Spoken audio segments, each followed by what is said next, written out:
নমস্কার দর্শক বন্ধু, আগামীকাল 19শে আগস্ট 2025 বঙ্গাব্দের 2রা ভাদ্র 1432 মঙ্গলবার। সূর্যোদয় ভোর 5:18, সূর্যাস্ত সন্ধ্যে 6:02।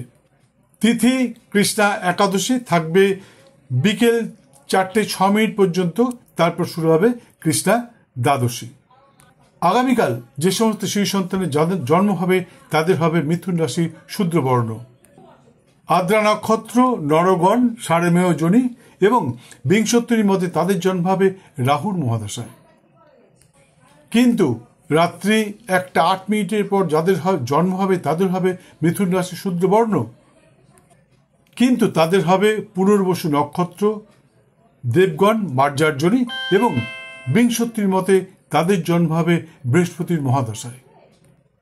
এদের নামের অধ্যক্ষর যদি ক, ছ, ম অথবা উ দিয়ে রাখা যায় তাহলে শিশু সন্তানটি ভবিষ্যতে সৌভাগ্যবান তথা বংশের নাম উজ্জ্বলকারী হতে পারে। আগামীকাল দিনটি বিশেষ সুবিধাজনক নয়, তাই আগামীকাল কোনো বিশেষ শুভ কর্মানুষ্ঠানে নিজেকে নিয়োজিত না করাই ভালো। বন্ধু, অনুসন্ধানকালে আমি লক্ষ্য করেছি পৃথিবীর প্রতিটি মানুষ চান তার সন্তান সৌভাগ্যবান, আজ্ঞাকারী, সুস্বাস্থ্যবান এবং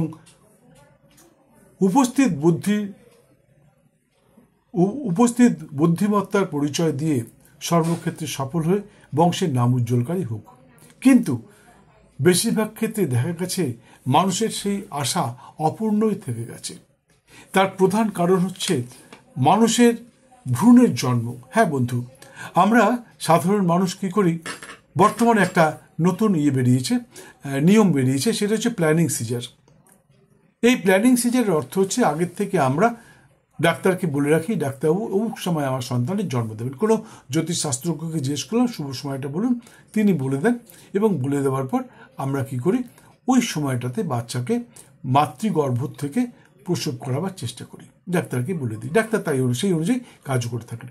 কিন্তু আসল জিনিসটা আমরা অনেকেই জানি না বন্ধু, ভ্রূণের জন্ম। হ্যাঁ, এ বিষয়ে আপনি আমার ইউটিউবে ইতিপূর্বে দেখেছেন, আমার ওয়েবসাইটে গিয়ে জানতে পারবেন। ওয়েবসাইট অনেকে হয়তো জানেন না, আমি বলে দিচ্ছি একবার। আমার ওয়েবসাইট আইডি হচ্ছে www.siddhapurushdradevdut.com। একবার স্পেলিং করে বলে দিচ্ছি, www.sidhapurushdradevdut.com। গুগলে গিয়ে এটা লিখে সার্চ করলে আপনি আমার ওয়েবসাইট জানতে পারবেন, দেখতে পারবেন। সেখানে লিখিতভাবে অনেক কিছু দেওয়া রয়েছে। যাই হোক, লিখিতভাবে দেখলে আপনারা খুব ভালো বুঝতে পারবেন। আমার কথা হয়তো অনেক সময় বুঝতে পারছেন না, বেরিয়ে যাচ্ছে, কখনো কখনো তাড়াতাড়ি বলতে হয়। যাই হোক, সেখানে গেলে আপনি জানতে পারবেন সব কিছু।